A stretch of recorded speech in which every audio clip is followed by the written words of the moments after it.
Hello everyone, this is Anjali Tyagi and today I am going to explain the second part of the first chapter of class 12, the last lesson which has been taken from the Flamingo book.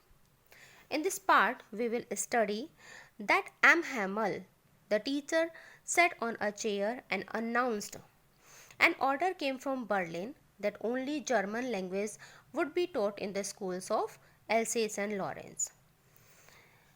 On that day, Hamel had his last lecture in the class.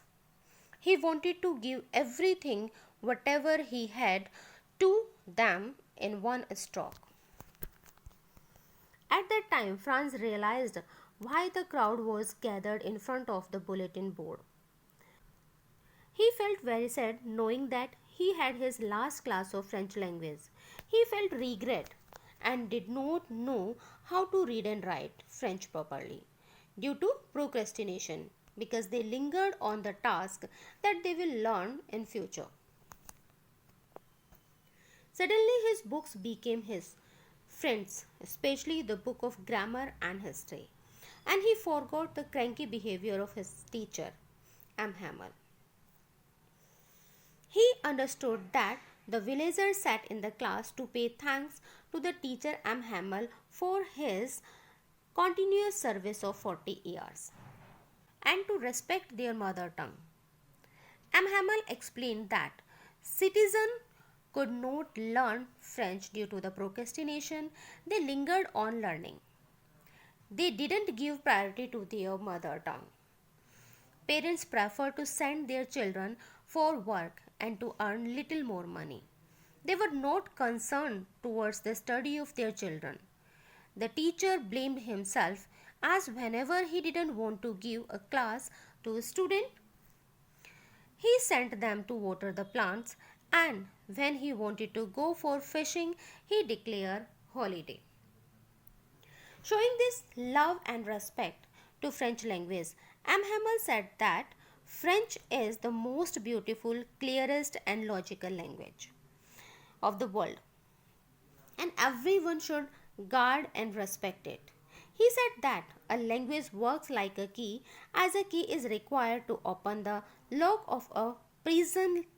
Language is also required to express our feelings to others, especially when we are enslaved. After grammar, Hamel taught them writing.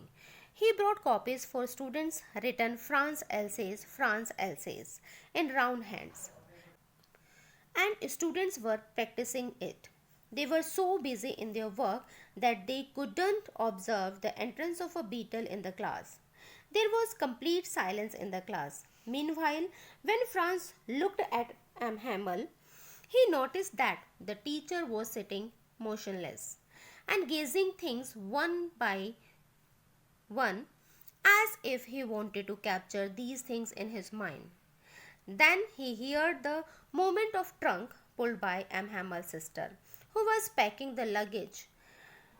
The residence of Hamel was just above the classroom. At last they started to read the alphabets of French language. The old hosier opened his primer and recited, but his voice trembled as he was feeling very sad. Then church clock struck 12. They all listened. The Prussian soldiers were returning from their drill. Hamel's student tried to say something, but his throat choked. He couldn't say a single word. He held a chalk in his hand to write something on board, but his hands trembled. He wrote the word "Vive la France." It means "Long live France." He gave the blessing to French and leaned his head against the board and showed the gesture that school is dismissed. You may go now. In this way, we can see that how sad were the citizens and the children when they were departed. So we learn from the story that we should not procrastinate the task. We should do our task on time, and we should give respect to our mother tongue. In this way, the chapter ends. Thank you very much for listening me.